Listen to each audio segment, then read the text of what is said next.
Digo una y otra vez, Macavity no está.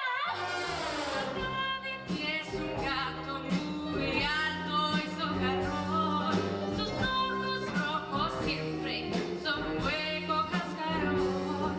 Su frente está arrugada, una mente criminal. Por descuido el pelo sucio, los bigotes sin peinar. Menea la cabeza como un reptil sagaz. Y si crees que está dormido bien, ¡despierto!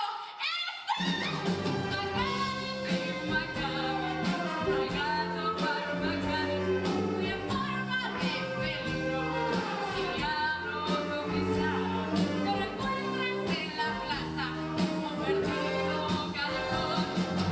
A la escena del crimen, Macavity no está. Parece muy respetable. Es un tabú.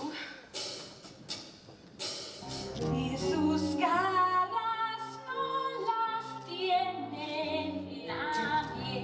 Las tiene nadie del FBI. Te robo en la despensa, no hay nada en el joyero. O se acabó la leche, O pareció pero caro. si el cristal de la vidriera de repente se rompió. Lo más sorprendente es que Macavity no está.